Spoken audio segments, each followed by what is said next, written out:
Hello and welcome to episode 48 of the Freo Big Footy podcast. The 2014 season is done and dusted, and we'll go back and have a look at maybe a quick chat about the grand final very quickly with the boys tonight, and then we'll be moving on to having a continuation of the Fremantle player reviews, a little bit of a talk about the delisting so far, and then also a little bit of chat about the draft combine and what we think Fremantle will do with free agency starting tomorrow. Joining us this week is our usual resident Victorian expert, Seppo. How are you, mate? I am very good, Centurions, and looking forward to this interesting week when we start to kick into trade week and all this exciting off-field stuff happens after footy is finally finished. Absolutely, and also joining us this week is one of our usual regular guests in Valkyrum. How are you, mate? Thanks for coming on board. Not a problem as usual. All right, great. So what we're going to do tonight, guys, is we'll just have a look. Obviously, there was a little bit of talk during the week, and obviously Fremantle made the sort of first two changes to their list after obviously the early retirements of Gumbleton and Kepler-Bradley, with two of our rookies being let go, with Sam Menegola, obviously his third year on the list, and he's been obviously unable to be upgraded to the main list, or the club has decided not to do that. And then Michael Wood was the other one who was only on the rookie list for 1 year and has been delisted from there. What are your thoughts on those two fellas? Well, I thought it was probably coming that Menegola was going. I think it was quite hard to justify, especially when we've got so little spots on the main list to justify an elevation. I think most people on the board saw it coming, even though some have tagged him for a Crowley replacement role. But it's probably some other guys that you probably want to start getting games before an elite athlete like he is getting a game before some other footballers. So I think that's the general consensus for the reason why he's now no longer on our list. And also the Wood one, I thought might have been one of the two. I could see one of Vandeleur or Wood getting cut from the list just to clear up a bit of space. So they must think that we're going to go deep into the rookie draft, or even just clear a couple of spots off. And it's no big loss. And a lot of people did say that Wood was going to be the next Fife and played like him, but he didn't seem to truly dominate waffle games and seemed to disappear quite a bit. So maybe it was just a bit of time needed, but he didn't obviously catch on as quick as what a draftee would. Yeah, and what about yourself, Valkyrum? What did you think of the... Pretty much summed it up for me. I mean, everyone knows, obviously, Menegola had the, elite tank, but obviously he didn't have enough for, 3 years. It's more than enough time to show you've got something, and obviously didn't show it. So, no, I don't have too much of a problem with those two. Yeah, I think the main thing, Seppo, with what you're referring to probably as well is the fact, I think, that the club wants to probably move Josh Simpson off the main list, and they'll probably rookie him next year. I have a feeling that that's the way they want to go, probably a little bit like they did with Crowley before, and I think they don't want to give up on Simpson. I think he still shows a lot, and I think, he's obviously had a little bit of off-field stuff with his family and stuff they're probably trying to work through. He's probably still trying to work through that, and I think they'll probably end up trying to rookie him next year, and then they'll obviously, so they need to create a spot for that, and then obviously I think depending on what happens with Moller as well, because obviously Moller may be onto his last year as a Category B rookie, so they may need to create space there as well. So that'll be interesting in that regard. There was also obviously a little bit of talk this week about Jacob Ballard being given another year on the rookie list. So he's been reinstated for another year, which I think is a good thing for the club. He's shown quite a bit this year at the Peel level. I mean, his disposal lets him down a bit at times, but he certainly knows how to get the ball. And, if you're looking at maybe a Crowley replacement, he could be someone in that regard. He can run all day and certainly knows how to rack up the ball as well. The other one, obviously, Seppo, and I know that there was a bit of talk last year about Sean Hurley coming over from Ireland as a Category B rookie, and there's been a bit of talk that the club's still quite keen to have another look at him, so he may also get a berth this week, may get a gig on the Freo list this year as a Category B rookie as well. Yeah, it does sound like he's on his way out to Australia. I've been keeping an eye on him, and it does look like he's on his way out again. But and it's good to know that he will be that Category B rookie that doesn't take an extra spot. So we've still got a bit of room to play around with that list. But it'll be interesting to see if we do keep Vandeleur. We've still got time to obviously make a couple more changes before, I think it's October the 31st, that list lodgement one. So there still might happen a bit in between here and then and through the trade period that might cause things to change, or they still might make a call. But so it'll be interesting to see how the rest of the rookie list sits towards the end of this. How many Category Bs can we have? So we can still have Moller and the Irishman? I think you can have Category 3, but I think Moller, you're only allowed to have, and I could be wrong, but the last time I checked, I'm pretty sure you can only have 3 years on the Category B rookie list. And that would be his third year next year, I believe. Yeah, he's had 2, so he had last year and this year. Yeah. Yep. So he probably just needs to show a little bit. I mean, it's going to be a tough call for the club next year because realistically, he's probably still not quite ready. There's not enough to warrant him going onto the main list as yet. No. Agree with that. Obviously, leaving him on the rookie list all next year and give him a promotion if we do lose one of the big guys. Yeah. Have him as there as backup. I mean, he looks to have put on a little bit of weight over this time, so hopefully he can put on a bit more and start to show something. I mean, the fact is, I mean, as we all know, that most ruckmen take a long time to develop, and he is still only 20. So in that regard, he's still going to take a little bit of time to develop. It's just whether the club has got the patience to keep him on that list. And we can see at the moment, even before the trade period starts, the sort of rotation of ruckmen that seem to be on the move in this trade period seems extremely high. There's obviously talk about Leuenberger, Paddy Ryder, Jonathan Giles.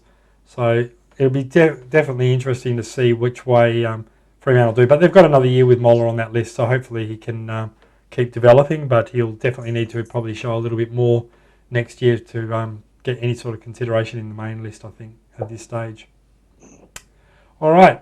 Obviously, just a quick brief rundown, guys. Obviously, the grand final on the weekend ended up being a bit of a dud with, and I thought Sydney were firm favourites going into it, and obviously, but Hawthorn came out all guns blazing, and credit to them, they played very, very well, and probably in the end deserved to win it with and the way they played. And any thoughts on the GF quickly before we move on to more Freo news? Well, the biggest shock for me was obviously the margin. I really pitched it between Hawthorn getting about 2 goals up to Sydney about 5 goals, and I thought the margin might have sat between that, and the way they came out and just really shocked Sydney was, quite a surprise. And I did like the way that Hawthorn played, actually, and I'm just glad that the key forwards of Buddy and Tippett didn't really show to be, the key on the day, and the fact that you can have a sort of a well-balanced list like Hawthorn. Obviously, the way they played, and a lot of the high-level commentators after the game said Hawthorn actually played with a different style that they're used to, and they didn't play with their plan A, it was their plan B game, and they didn't, slow, chip the ball around and retain possession. It was very quick attacking footy, so it was quite remarkable how they won, and it was even though the result didn't go the way, it was actually just good to watch and just to see the way they actually stripped Sydney apart. Yeah. I mean, as you said, you couldn't imagine Sydney playing any worse either. But, full credit to Hawthorn, and they obviously deserved it. And as I said, we move on. And, obviously they're going back-to-back, which is obviously a very, impressive feat in this day and age in the AFL to keep those sort of things. And, I mean, the interesting thing, I think, is that although the Hawks did have a lot of injury, they had their best players on the park at the right time of the year. And even last year, I think, Seppo, if you remember, we obviously had those injuries early on with Sandlin's out for 12 weeks, Pav out for a number of weeks.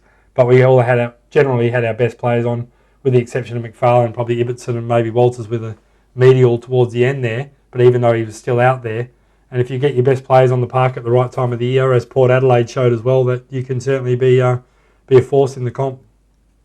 It was just stunning how they just monstered them in every facet of the game.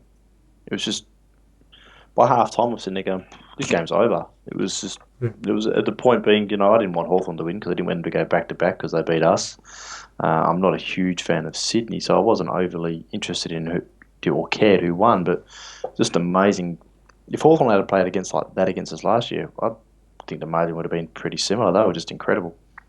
Yeah, I mean, Malcheski played extremely well for Sydney, kept him in that game in that first quarter. But you just thought there was a chance that with the amount of goals they were missing, that if Sydney could turn it on, they would come over the top. But full credit to Hawthorn, they kept the foot on the throat for the whole 4 quarters and didn't give them a chance, unlike us in that prelim or that final game against Port Adelaide, where we were probably as dominant in the first half but couldn't keep it going for 4 quarters. So, as I said, probably the best team on the day won, and that's all you can ask for, I suppose. So, but we move on. obviously a bit of talk this week as well, fellas, about the draft combine, and obviously, a lot of players that majority of, unless you're a real diehard, probably a lot of people haven't heard of. It's all being tested today, and obviously Fremantle will certainly be looking at their options and their list management with free agency opening tomorrow. And obviously, I think most people would agree, the couple of glaring sort of holes in our list. I think one of them is obviously we probably still do need another key, probably another key position player in case one of those don't go up. And for me, I think we also need to look at a small defender. We really haven't had a quality small defender. I know Sutcliffe's played down there, and I think he's been an admirable sort of player, but I think he would give us a lot more run and carry and be of good value to us up in the midfield. I think his sort of run would certainly make us a lot more attacking and gives that more flair than what we get from him in the back line.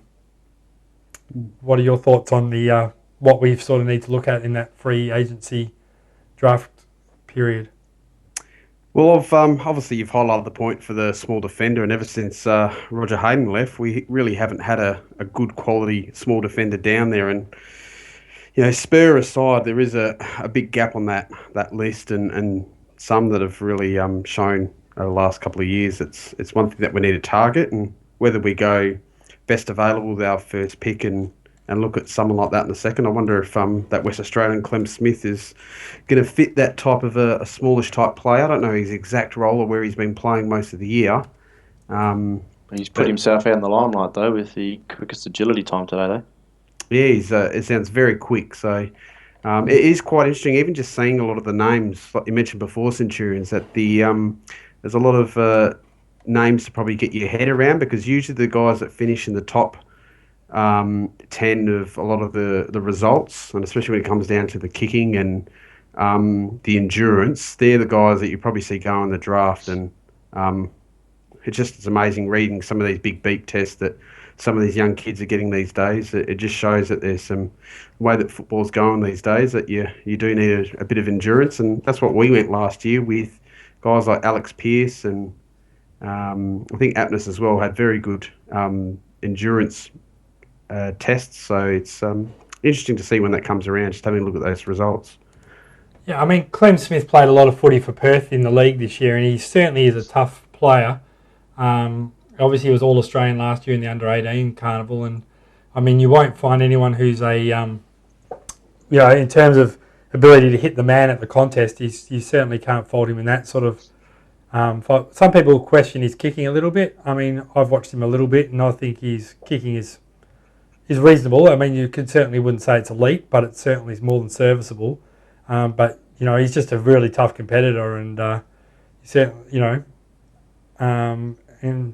be just interesting to see how he goes up against in that AFL sort of side, because he does certainly show a bit there at this year, and particularly in the league for Perth. I thought he against men he held himself pretty well. All right.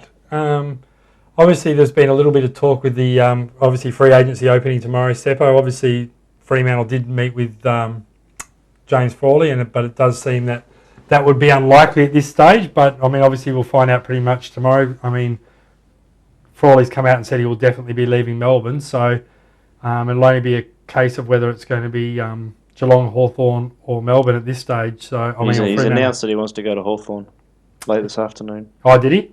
Yeah, he said Hawthorn's his preferred destination. Okay, so obviously that would be more than likely the case. So that certainly takes him off our list.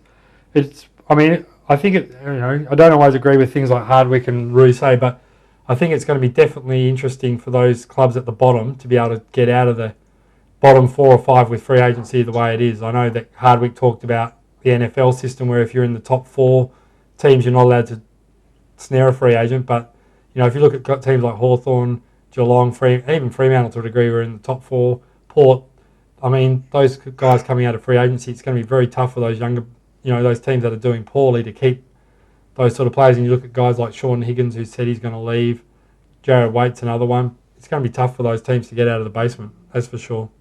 It kind of works for some players that don't get the opportunity and goes the other way, but there's not too many cases of that. There are some if you look at all the free agency moves since it's been in over the last 2 years. But obviously we picked up Daniel Pearce and Colin Sylvia so far, but varying degrees of success with those. And you can argue that it's sort of helped us a bit, and especially at the cost of what it is to get those players across is the big thing. So I just disagree with the fact that they can choose a club they can go for.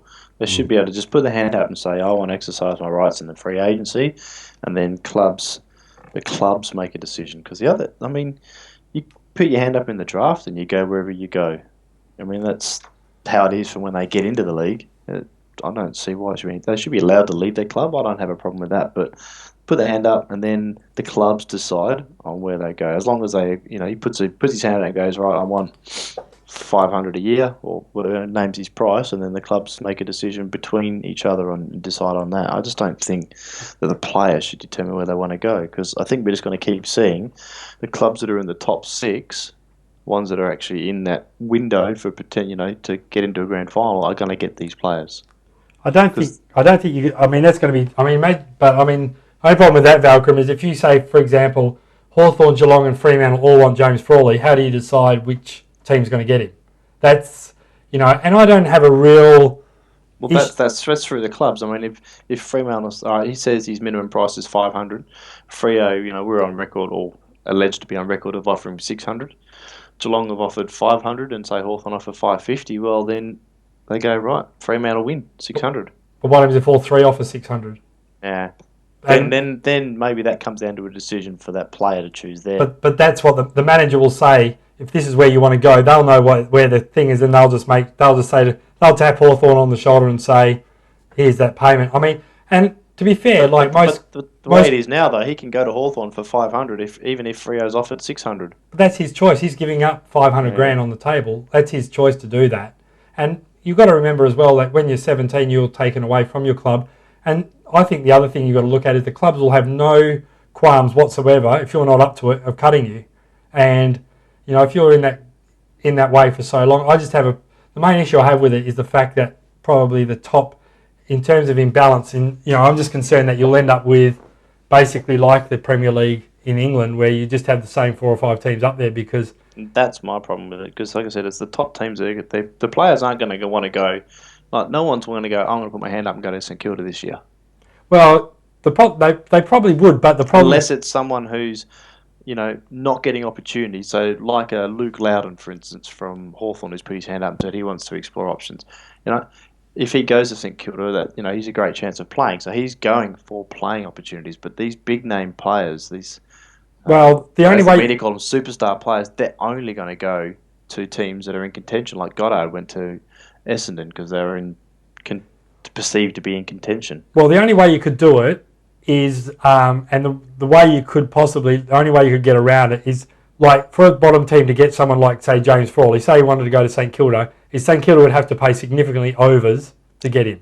Exactly, which is going to put them further behind in years to come. The only way you could do it is if you could say, if you're a bottom 4 club and you get a free agent like that, a third of the salary is not included in the cap for the first 3 years. So you could say Frawley could get paid 900 grand, but he's really only going to take up 600 grand of your cap. Yeah. And for the first 3 years. I agree. You do need to find other options so that they just don't go to Hawthorn, Collingwood. Well, none's come to Freo. When we got Silver and Daniel Pearce, let's be honest, they weren't huge names.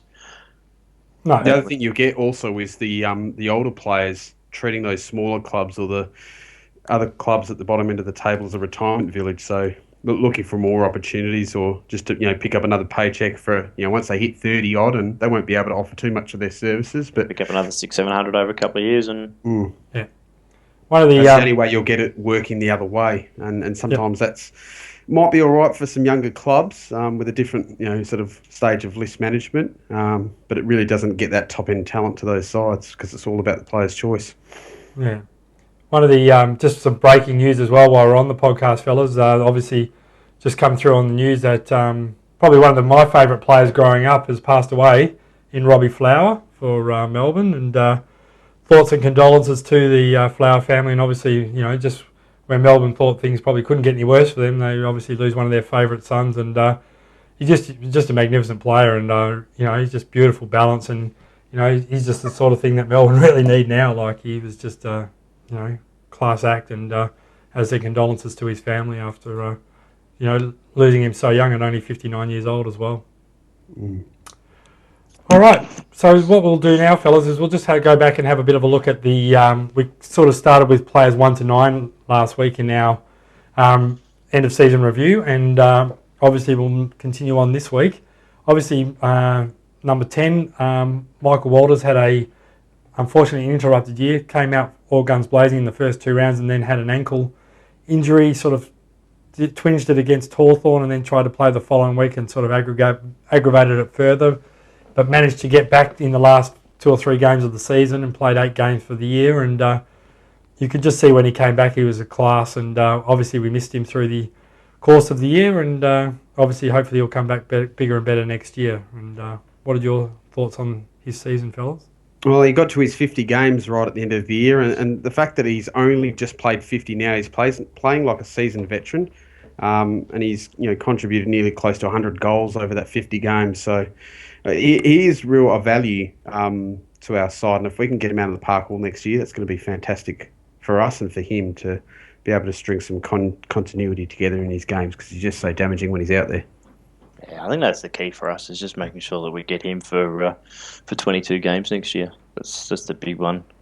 Yeah, I mean, and I think it'll be interesting to see next year, and obviously we'll talk about this more maybe in the upcoming episode, Seppo and Byron, but just the fact that whether they do tend to try and use him a little bit more in the midfield.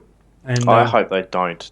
They talked about this with Ballantyne a couple of years ago. I think it was with the beginning of Ross Lyon, when Ross Lyon first signed with us. I think they talked about moving Ballantyne more into the midfield as well. And I just think, you just got to leave those guys forward.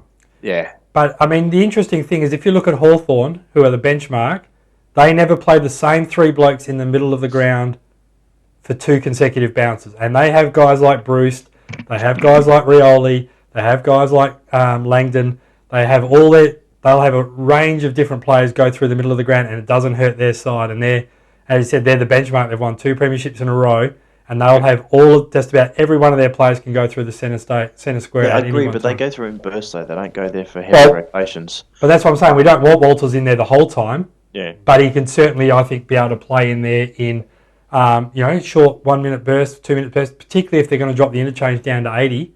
You drop Lockie Neal and play him off a pocket. You bring Walters up, or you rotate Crozier through, that sort of thing. So it'll just be interesting to see how they what they do in that regard. So you want Walters in there as much as Pavlich, not very much. Yeah. Anyway, moving on. Number 11, Tommy Sheridan. I reckon he had a fairly okay start to the year. He was obviously a round 1 starter into that side and sort of faded away. And I think he had a couple of injuries towards the end of the year and had some solid games for Peel. So 8 games for this year is a pretty good effort. I think a lot of them were as sub. I think he scored 4 goals, and I remember one of them was that sealer, I think, against Essendon early on in the year. So he had a good start, had a killer pre-season and just tailed off a bit. So hopefully, I don't know if it's like a second-year blues or third year, I think, for him. He's now coming on a bit. So I think he's showing some signs. And again, like you said, played early on. Obviously, sub, it's hard to sort of get some big numbers, with sort of 5 and 6 kicks and equivalent handballs, but that's all you're expecting for a quarter of play. I think he's coming along okay. It's going to be, I think, a little difficult for him to break in, but as long as he keeps moving forward, I think Ross will give him every opportunity. Yeah, I think it'll probably be a bit of a big comment, but I just don't think Fremantle can take the next step unless someone like Sheridan takes the next step. I think he's that important to us and I think you've seen what happened with Hawthorn, where we just don't have enough speed in the midfield at the moment to break lines. We've got a lot of big guys in there, and we've got a lot of size, but we don't have, if Pearce and Hill are shut down, we have no other alternative. And I think Sheridan is a very good user of the football, but he just hasn't been able, as you said earlier, just been able to take that next step to be able to show the consistency he does at Waffle level into AFL level. But I think if he is able to take that next step, I think he adds a dimension to our midfield we don't have. And I'm hoping that, with another pre-season under his belt, I think he could be he could make a real difference to our midfield mix next year. It'd be the last complement of that draft of 2011 with Lockie Neal, Crozier, Sutcliffe. Just get all of them together out in the park at one time. Would be great to see. Yeah. And let's just hope he does take that next step, because I think he does show a little bit of ability, and he just seems to have lacked that little bit of confidence that he used to, that he came in with. And I think hopefully he'll be able to get that confidence back next year, and then obviously come out with a big pre-season. Number 12, Valcrum, you can maybe discuss him. Jonathan Griffin. Well, not much to discuss, to be honest. Coming back from the knee injury. Played the one game from memory where we played 3 talls. I think we played Sandilands, Clark and Griffin in that one game. I just think there's going to be, to moving on for next year, so some good sort of form later in the year for Peel, which is good, but sort of push to next year, I suppose, is the look to push to who's going to play that second ruck behind Sandilands. It's sort of between him and Clark. I think that's going to be the big battle for Griffin next year, is making sure that he tries to take that number 2 spot behind Sandilands. Yeah. I suppose it was interesting seeing most of the year our combination of Sandilands and Clark was there right the way through. We didn't really get too many options to use Hanneth and another ruckman like Griffin. And that one game was the St Kilda game where we got flogged, and Griffin even got subbed off, I think. So I don't know for sure if his fitness level wasn't up to that at that stage, and he did come across as emergency for that Sydney final and didn't make it. So I think it's just a key, just to get some pre-season into him, get some run, get some fitness back.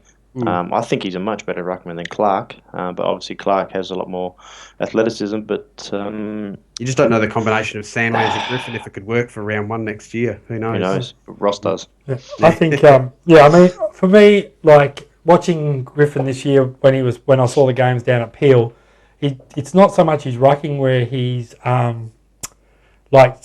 struggling. I think it's more just his marking and his contested marking. He just doesn't seem to. He seems to have lacked the confidence he had in previous years and in his ability to take those marks. And we can't need him if he's got to go forward. He's got to be a threat. Well, that's it. And I think it's just going to be next year. And I mean, we talked about this last week, Seppo. I think they may just need to rest Sandilands in a couple of more games. Like, just make sure he's fit and prime. I think realistically, you're going to have one more crack at it with Sandilands and probably McFarlane. So you want to manage those guys a little bit better, and hopefully that. You might rest Sandilands a few more times, particularly next year with the condensed season with only having one bye. You probably want to give those guys a little bit more time. So, maybe bring Griffin in a little bit more often, that sort of stuff. So, I think he's certainly handy to have on the list, because if one of those 2 guys goes down, I think he's certainly a long way ahead of Hanneth at the moment. And he's the first one to step up, absolutely. Yeah, and we don't really have anyone else. So I think it'd be... For what he's costing us on the list, I think you'd be wanting something decent to remove him or trade him out, I think. So, Yep. Number 13 on the list, or number 13, who's probably, I think, one of the more underrated players, not only on our list, but certainly in the AFL. His ability to run both ways, play a variety of roles, is underrated quite a lot. And I think he's in Tendai Mzungu. I think, obviously, he didn't have the greatest final series, probably by his own admission, but I think his work he's done throughout the year was first class, and he's certainly come a long way from his days when he was playing for Trinity Aquinas in the amateurs. Certainly had a solid year, and like you said, he was quite underrated, and it's been respected by a lot of his opposition. He's just commended on how hard he's to play on, and the stuff he, like you mentioned before, runs both ways and does a lot of that. Got on the scoreboard 12 times this year, and you think he's probably capable of scoring a bit more. I remember his kicking was a bit off at times, but he's just a great athlete and a handy contributor to our midfield mix. It's good in the fact that if Ross needs a job done, he turns to Mzungu and goes, right, I need this done, and off he goes and does it. I mean, everyone's lauding Clarko with his, players are multifaceted. Well, Mzungu is definitely our one. You play back, play on the wing, play forward, take a mark, kick a goal. I think he's the ultimate guy that Ross, the type of guys that Ross loves in his side. Yeah, I mean, as you said, if you look at utility, he's certainly that, and his ability to play all 3 spots in all 3 sort of aspects of the ground is, very, very strong. And, he'd certainly be one of the first names put up on the whiteboard every week by Lyon, as you said, Valkyrie. Number 14 is Josh Simpson, who played one game this year. And Seppo, you can lead us off with what your thoughts. Yeah, it's a real shame because it looked like he was just starting to show signs and had a good couple of waffle performances to earn that call up. It's just a shame he did drop the bundle from that one performance before we I think he headed off to Sydney, I believe, that game that all sort of set it off this year. And I just hope that, even if he does move to the rookie list, that Josh is sorting things out, because he's an extreme talent, probably one at the top end on our list in terms of just pure football ability. So it'd be great to see that young kid come on. And he's got that speed that you were talking about earlier. Yeah, something we need. It'll just be a nice compliment to our mix we've got currently on our list, if he can get on the park. Yeah, he just needs to get himself right off field, and I hope that he can, because I think he's sort of going to be in that heel style mould where he can break lines and deliver nicely into the forward line, if he can get his mental side or the mental aspect correct and right. Yeah, I think it's tough. No matter, I know that when you speak to any player or any person, including myself, when you sort of first of all get a couple of kids under your belt, and it's your lifestyle change, you've got plenty of other things on your plate as well, let alone trying to juggle demands of AFL football for the first time and all that other stuff. So, and coming from a very remote sort of place, and as you said, hopefully mentally he can manage to do it. I think he will go to the rookie list myself. I think, and as I mentioned earlier, I think that's where he'll end up for a year, and let's hope that he can, because he certainly has got ability, and he would be certainly one of those players that, if he could end up sort of having that transformation like Walters did, he would certainly add a lot to our list. So, yep. All right. The next player on our list is probably one that's going to be a little bit more interesting. Obviously, probably didn't have quite as strong a year as he did last year, Falcon, but Ryan Crowley once again did the job on as a tagger, and he certainly kept more often than not his opponents quiet. I agree. I don't think he had a good as year this year as he did last year. Last year was just an amazing year from Crowley. But again, plays every game this year from memory. I don't think he missed a game. One of the few players who did that. Always plays his role. The guy must be mentally so strong for those 3 hours during a game. It's amazing his will to just stay to task. And again, that's why Russ loves him. But no, good year from Crowley. Still puts his name up there as one of the best two taggers in the game, and very happy he's playing for us. And he'll go around again next year and do the same job for us again. The job he did on Boak in that first half of the Port Adelaide game was just sensational. There probably was a couple other times he did that during the year, and overall as a year, he's probably had a down year than when he won the Doig back in 2012. So. If I don't know if it's just a sign that he's just getting a bit on and old, but for what he's done, it's been pretty handy this year, and he probably is now getting to the stage where he needs to provide a bit more, or his spot may come under question in the team. But at the moment, he's just doing enough to. I'm not sure this spot will be questioned as long as he's doing his tagging job. Russ always loves a tagger. Yeah, I think the elephant in the room, so to speak, is probably not so much his ability to tag, because he certainly shuts it down, but it's the impact he has when he's in the centre square. Because once he's in the centre square, he's not getting any of the hit outs himself, or he's not getting many of the clearances, and we definitely lose a little bit when he's in there.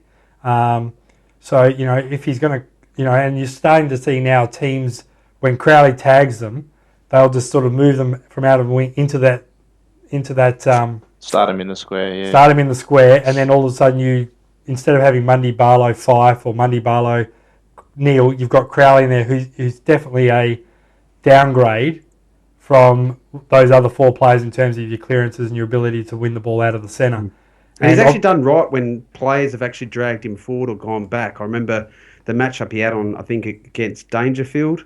Yeah. I think when they tried to play him forward, and he absolutely blanketed him. So he's not too bad around there, but there is the small liability that when he's in there just does change their centre square makeup. The other thing I wouldn't mind seeing him do is just kick that, another 3 to 5 more goals for the season. I mean, he's kicked, 10 goals roughly for the last 3-4 years. Yeah. I'd love to see him like Mzungu does, floats forward and kicks a couple, or like Fife started to do this year, float forward more and just kick a couple. I think if he adds that to his game as well as still keeping the tag and roll, I think that's Yeah. enough. That's enough improvement that will help the team. I mean, if it, and it's, as you said before, Valcom, it's pretty tough mentally to go out and do that for 3 hours each week, let alone. But he did show in that Geelong final when he obviously moved from I think it was Stokes or Christensen over to Stevie J. Halfway through the second quarter, that he's got that ability to change. But as I said, trying to do it every week. But I just think we lose. That shows his preparation he does as well. I mean, yeah. He admits to watching hours upon hours of tape each week on his opponents that he potentially be playing on. So he would have done plenty of study on that.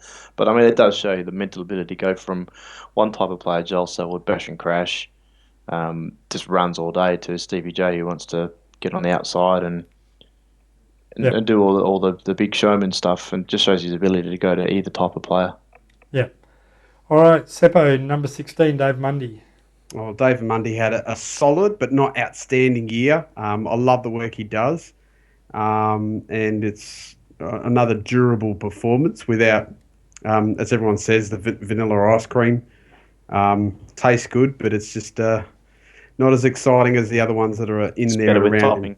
Better with topping. So that's it. He had a very good year, and I expect it from even best and fairest polling, he's going to be right up there again, because he didn't have too many down weeks, but he didn't have any fantastic weeks. And playing as many games as he did, he's going to be right up there again with a consistent season. Yeah.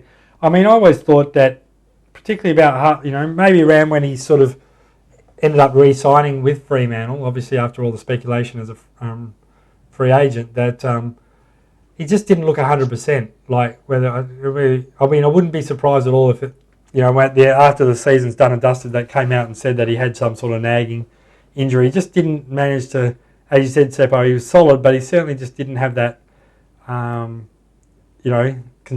that outstanding year he had the year before. And yeah, I mean, 6 games with 30 plus disposals. I mean, what's that, one every 3 games he's getting 30 plus. I mean, he just goes about his business. He doesn't look flash. He doesn't look superstarish, but he just goes about his business, gets the ball.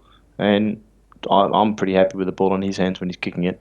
I think that's part of the thing, though, is he probably didn't get quite the ball as many times forward of centre as he did in the past. And as you said, Valcom, there's no question he's an outstanding kick. And I mean, Burden craps on about it every time you watch him on Foxtel, but he is a beautiful kick of the footy. And it'll be interesting to see next year whether they try and maybe rotate him a little bit more through half back or something in that role, because I know he's played there a bit in the past. Well, he started there when he first got drafted. He started on the half back. So it'd be interesting to see how Ryan does use, and the coaching staff does use him, because when he's up and going, as he showed last year in the grand final in that third quarter, he is a bit of a barometer for us. And he just even I think it was either in the Hawks game as well, he just turned it on in that third quarter, and in about round 21, 22 or whatever it was, and when he plays like that, he's just a magnificent player to watch. And let's just hope we see that. 33 touches against Hawthorn. Yeah, it was a good game.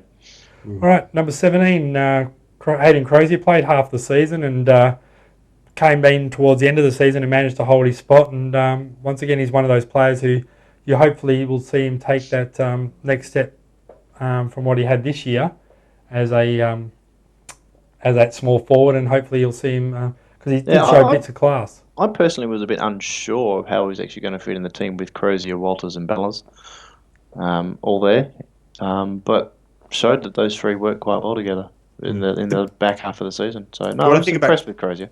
When I think about Crozier's best game, I think back to down at Geelong, and the combination of him and Duffy really showed that when he's on, I think he was really hungry that game as well. He played like a young man possessed, and it's certainly it was Duffy's exciting. first game, I think, too, wasn't it, against Geelong? Yeah, from memory? And Crozier really actually created a bit of a spark in the forward line, and played like a combination of almost Ballantyne and Walters. And I remember that tackle on Burgoyne as well, I think a couple of weeks, or the week after. It was, he played with high energy, and that's exciting to see. So if he can continue that for more than just 11 games, and obviously some of them affected by sub, he'll be a great asset. Still waiting to see him do market of the year contender though, like he did in Draft under videos. 18. Yeah. Yeah, as you said, I think, and he's a little bit taller than he actually looks. So he's 186 centimeters, so he's that 6'1" type player, and just a couple of little handballs and touch of class he showed. Hopefully, with, as you said, with a bit more confidence through the pre-season, he can come in and look to cement a spot in the 22. I think the only thing from me that I see with him is he feels he needs to rush more than he necessarily needs to at times. So I think that's just going to come with a bit more experience. But I think that's something they'll need to work with him over the off season. Yeah, absolutely. When he's rushing it, he just seems to bomb it, and it's not as good a kick as he can be. So as long as he steadies, I think he's a much better kick. Yeah, and obviously the next player on our list is probably one we wanted to see a little bit more of, and unfortunately just hasn't been able to keep getting his body right, particularly towards the when the sort of finals and important games come around in McFarlane. So, what do you think of his season? I'd like for him to go around again, but I'd like to see him managed a bit more. Yeah, I agree. I mean, we talked about it last week, Seppo. I was quite, I just hope. I know it's one of the traits Ross Lyon does show, but he, you just want to, as he said, I think it was a real mistake bringing him in for that St Kilda game.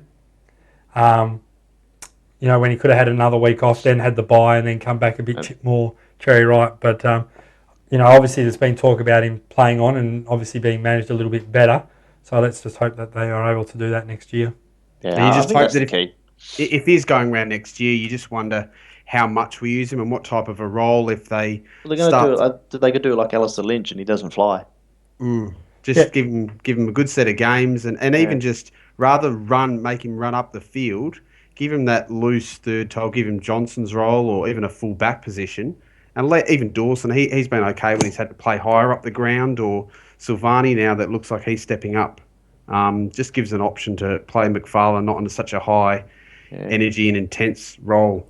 And then don't fly him to Brisbane, the 5-hour flight. Don't fly him to Hobart where you got the 2 flights type deal. Yeah. Like Adelaide, anytime we go to Adelaide, fly him there. Melbourne's not so bad. Sydney, not so much because the ground's not normally as good over there. So just sort of teach him. Then he gets a couple of back-to-back games and gets a bit of momentum with his form and etc. I think that's probably the way to manage him, because it's no denying when he's on the park and firing, we're a much better back six. Yeah, and even as a mentor next year, he's going to provide a bit to young Alex Pearce and Tanner Smith if they're both still there, and hopefully learn a lot off him and probably his last year there. Okay, next one we're going to look at is number 20, Matt Taberner, who came in towards the end of the season and had a particularly strong showing against Port Adelaide in the last game of the season, but unfortunately his final series was a little bit disappointing and probably got a little bit overawed with the whole experience, but it'll be better for the run, and I still think he does show quite a bit, and I think with another pre-season under his belt he could certainly be that lead-out forward that we've been looking for. The thing that's amazing me with Taberner is just at the start of the season, everyone was sort of looking to where's our replacement for Pav and who's it going to be, and you thought that Taberner was mile off, and the way that he come on performed okay. I think his first few games he got at the start of the year, and then really towards the end, I think it was the Brisbane game and Port Adelaide game, that Port one, the first half against Port. Yeah, he just really stood up and started to really show a lot of excitement, and then even just to see his body at the end of the year, how big he actually is, and if he adds a bit more weight onto his frame and just learns how to soften up his hands and start to take the ball a bit more, he's definitely got the tank, got the endurance, and like a lot of people have been comparing to playing like Nick Rewalt, he's going to be a very handy addition to our forward line. Yeah, I think that's the key. I don't think he's going to be your big key forward, stay at home monster type that the role that Pav's currently playing. In the twilight of his career. You're right. He's more like that Rewalt type, where he's up at centre forward. He's presenting. He's making long leads up to the wing. He's pushing back hard. I think that's where his role's going to play. That still doesn't help us because we still need obviously another key forward to replace Pav in the future.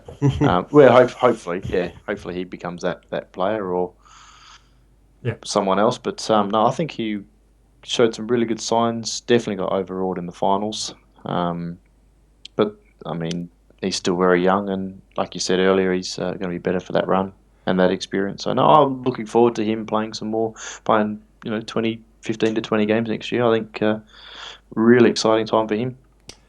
Absolutely. All right, and the last one we're going to look at for this week is Michael Barlow. Obviously, once again, didn't have a bit of wretched luck coming into the final series with a broken thumb, and obviously showed a lot of mettle to be able to play through that injury, but obviously made it difficult to play at his best, and particularly in things like tackling and stuff like that, where you obviously need to use your thumb quite a lot. But once again, a very solid season for Barlow, and you certainly know what you're going to get more often than not when he runs out on the field for you. I think Barlow had a better year than Mundy did when you think about it. He played less games, but overall, if you think the way that Barlow stood out in some games and just a bit of more effectiveness with his handball and got on the scoreboard quite a bit. I think he kicked 18 goals for the season. So, and some of them I just remember being quite key at certain times of games. And he does have a funny style, but quite effective. And he's just a great sort of part of that motor we've got in the midfield. And I was actually really impressed with how he moved from last year's goal kicking yips to this year. Really improved, and he's sort of seen that he stole Maine's thunder. Yeah, I was just about to say he went up and Maine went down. But no, really impressed with that side of it. I mean, to still average 25, 26 touches with a broken thumb, it just shows the quality and the resilience of him. Yeah, I mean, and I do agree with you, Malcolm. I think particularly his field goal, or his set shot for goal kicking did improve quite a lot this year, which is really pleasing. I think I could actually watch it without picking my eyes through my hands.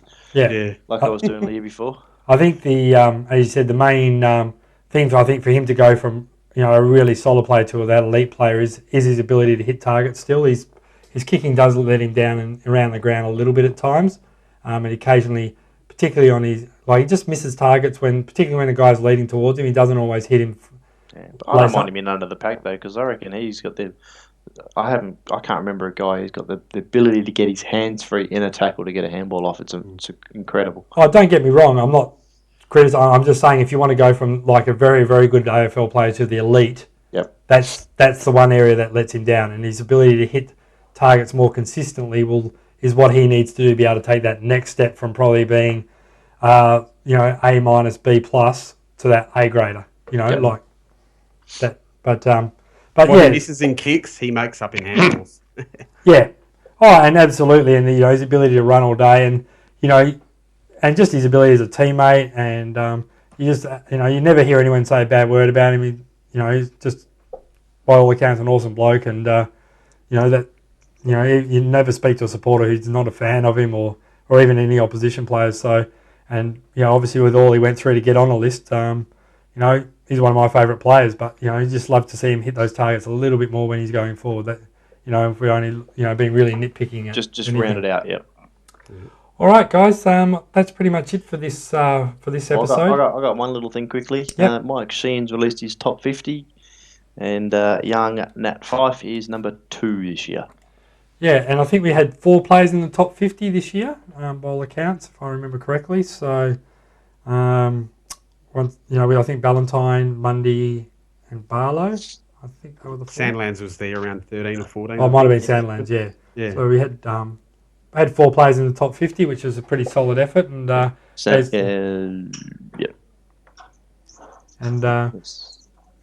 top effort for Fyfe to be recognised there. But obviously, there's a lot of people that don't take too much credence into these lists that get made. But I still can't believe he put who was Joel that? Selwood won.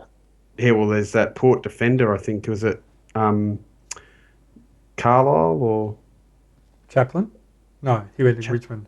Trengove, I think. There was someone he put in that top 50 that I just couldn't believe as I was reading through that list. So take of it what you will, but it's just great to see Fyfe number 2 right up there and really just deserving a bit more of a Vic Media recognition. Absolutely. And any other info you wanted for the Big Footy listeners, Seppo, before we head off? No, just keep an eye on the board over the trade and draft period, and I'll be setting up the official Big Footy Buddy thread registration. So keep an eye out if you want to get a hold of a new buddy as the end of the year comes around, and I'll be organising our annual catch-up closer towards December. Looks like it's going to be around Friday the 19th, so mark that tentatively down in your calendar. I'll try and get some